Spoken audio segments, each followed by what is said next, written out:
This is One on One.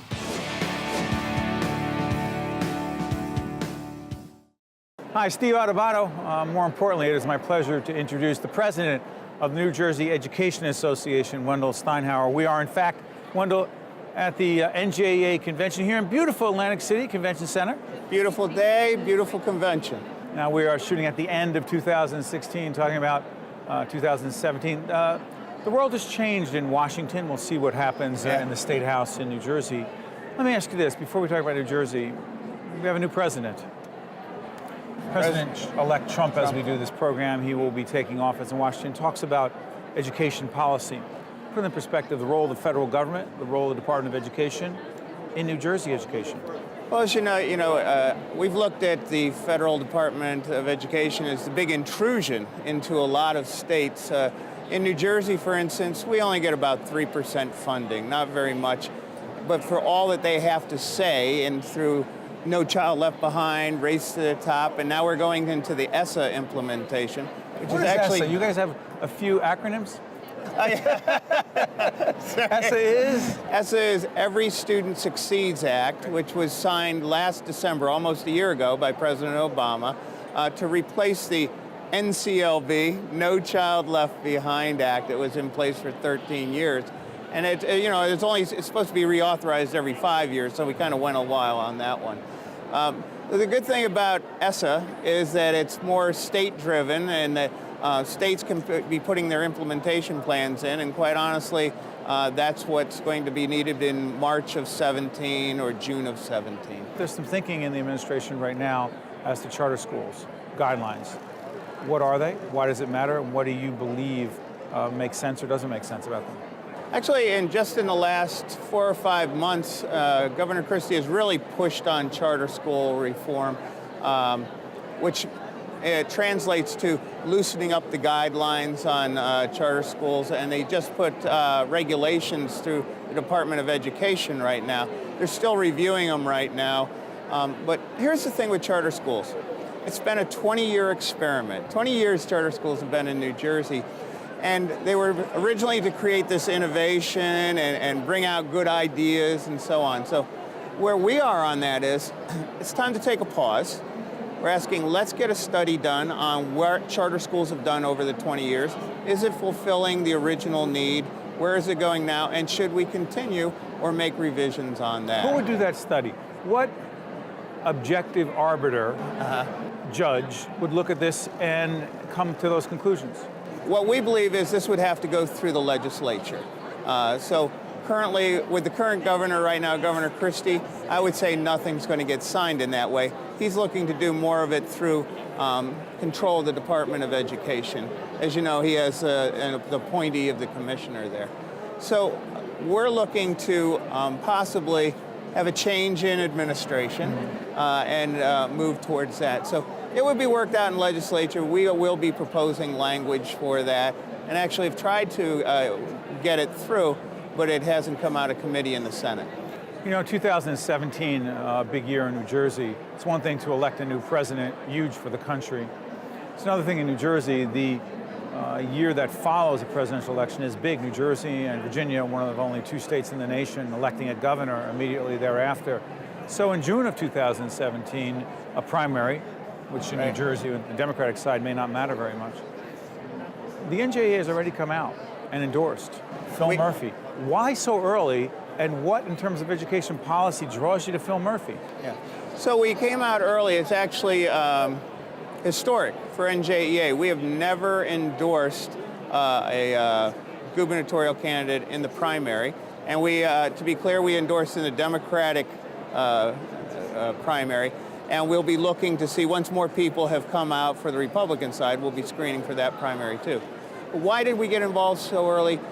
We've watched 7 years of mayhem through education, and we know that it's time for new leadership.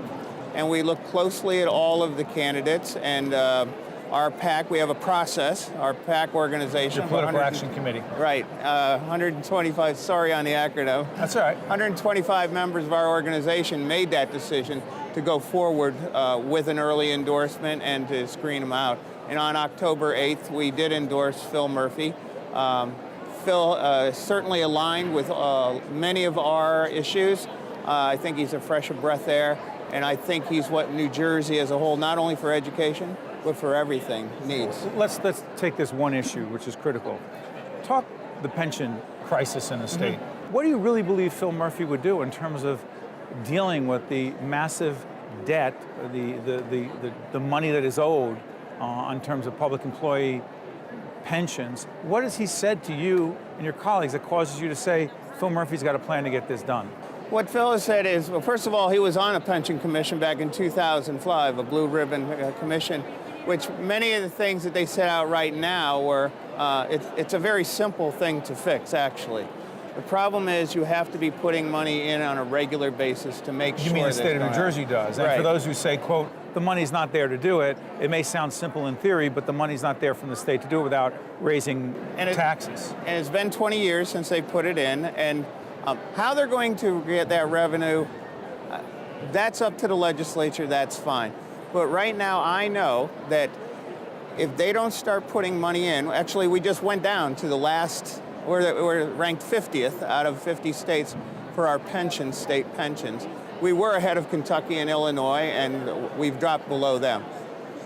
To get this pension system back in line, there has to be a steady stream of income. We're not saying this, look, this was a 20-year problem to start. It's not going to be fixed overnight, and we know that. And the plan to ramp up was smart and good to do. But here's the reality. In 2027, the state law says that it's a non-forfeitable right. Those pensions will have to be paid.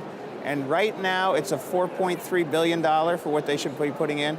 It'll be $8 billion. And so I can ask the same question. Where are they going to get it in 2027? And they're going to have to pay it. $8 billion of a current $34 billion. Real quick before I let you go, Wendell, would you say in 2017 the pension situation and putting state money into the pension fund, #1 issue in terms of your organization? It's in the top 2 or 3, yes. And the other two are? Well, the top one would be the Chapter 78, another which put a huge burden on public school employees with the amount they pay towards health benefits. And granted, that was done without collective bargaining. That was through state law in 2011. But it's put such a high, we've done studies now that we are now the highest contributing premium share of health benefits across the state of New Jersey.